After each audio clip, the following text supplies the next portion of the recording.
Hey there, finance enthusiasts. Today, let's dive into one of the most crucial economic indicators that can boost your trading game, the Consumer Price Index, or CPI. So, what exactly is CPI? It's a measure that tracks the average change over time in the prices consumers pay for a basket of goods and services.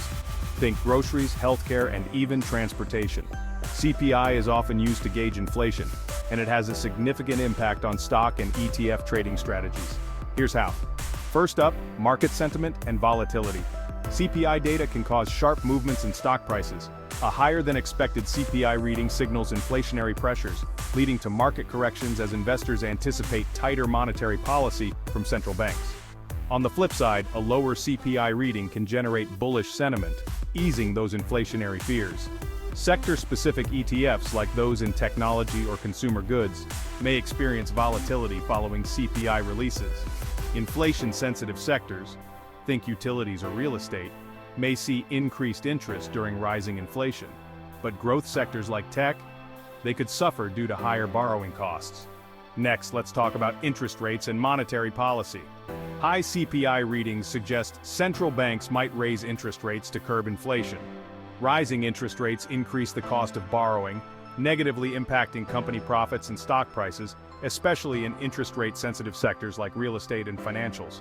For bond ETFs, inflation erodes the value of future bond payments. When CPI data shows rising inflation, bond yields tend to rise, causing bond prices to fall. This negatively impacts bond ETFs. In such environments, investors might shift toward shorter duration bonds. Some stocks and ETFs act as hedges against inflation. Commodities like gold and energy-related assets often see increased demand when inflation rises, as they tend to retain value. Treasury inflation-protected securities, or TIPS ETFs, are also great tools for protecting against inflation. Their principal adjusts based on CPI changes, making them a go-to for inflation protection. Sector rotation is another key strategy.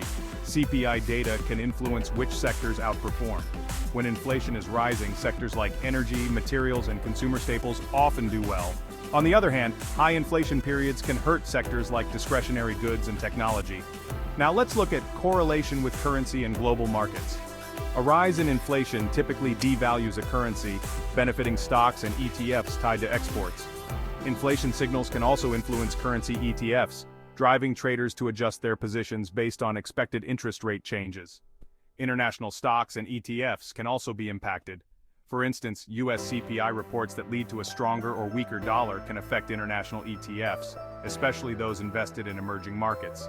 Lastly, technical analysis and algorithmic trading. Many algorithmic trading strategies incorporate CPI data releases into their models. A significant CPI report can trigger rapid trades based on market sentiment shifts. Traders often adjust their positions based on the direction and magnitude of market reactions to CPI data. For those who use volatility-based strategies, CPI releases are crucial. Options traders in particular pay close attention to these releases because they often result in market swings. ETFs that track volatility, like VIX ETFs, are commonly used during periods of expected CPI-related market turbulence. In conclusion, CPI data serves as a critical input for traders and investors. It directly impacts inflation expectations, interest rate policy, and market sentiment. To capitalize on market movements, it's essential to adapt your trading strategies, whether it's inflation hedging, sector rotation, or algorithmic trading, to the nuances of CPI data. So if you found this valuable, hit that like button, subscribe for more insights, and let's take your trading game to the next level. Thanks for watching, and happy trading.